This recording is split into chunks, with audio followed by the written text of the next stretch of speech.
Terraforming is the process of transforming a hostile planetary environment into one that is suitable for human habitation. While the idea of terraforming Mars may seem like the stuff of science fiction, scientists and engineers have been exploring the feasibility of this ambitious undertaking for decades. By harnessing our knowledge of planetary science and advanced technology, we can unlock the potential to make Mars a second home for humanity.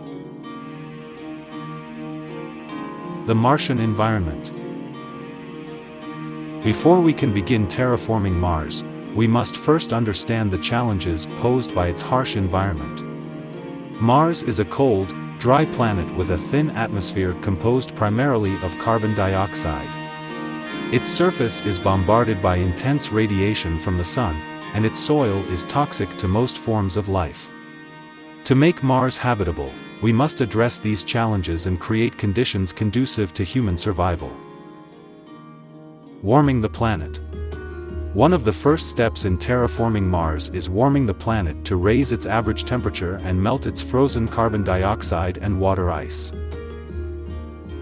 This could be achieved through a variety of methods, including the release of greenhouse gases such as methane and carbon dioxide into the atmosphere, the deployment of giant mirrors in orbit to focus sunlight onto the surface, and the use of large-scale solar mirrors to trap heat and raise temperatures. Creating an atmosphere. Once Mars has been warmed sufficiently, the next step is to create a thicker atmosphere capable of retaining heat and supporting liquid water on the surface. This could be accomplished by releasing additional greenhouse gases into the atmosphere, such as ammonia and fluorine compounds, to thicken the atmosphere and increase atmospheric pressure. Another option is to introduce genetically engineered microbes that can produce greenhouse gases and transform the Martian soil into fertile ground. Generating liquid water. With a thicker atmosphere in place, the next challenge is to generate liquid water on the Martian surface. This could be achieved through a process known as terraforming by proxy, where large mirrors in orbit are used to focus sunlight onto the polar ice caps, causing them to melt and release vast quantities of liquid water. Alternatively, underground reservoirs of water could be tapped and brought to the surface through drilling and pumping operations. Biological engineering. Biological engineering could play a crucial role in terraforming Mars, with genetically modified organisms, GMOs, being used to transform the Martian environment and make it more hospitable to life. Genetically engineered microbes could be designed to produce oxygen, nitrogen, and other essential gases, while also breaking down toxic compounds in the soil and releasing nutrients needed for plant growth.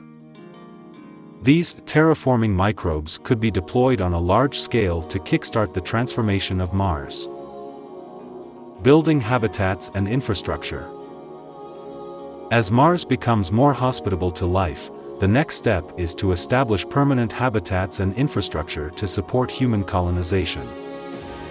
This could involve constructing pressurized domes and underground tunnels to protect settlers from radiation and extreme temperatures, as well as building power plants, factories, and agricultural facilities to provide essential resources and services. Conclusion and vision for the future. As we conclude our exploration of the terraforming of Mars, we are reminded of the boundless potential of human ingenuity and determination. While the challenges of transforming a distant planet may seem daunting, they are not insurmountable. By harnessing our collective knowledge, resources, and technology, we can turn the dream of a second Earth on Mars into a reality, ushering in a new era of exploration, discovery, and adventure.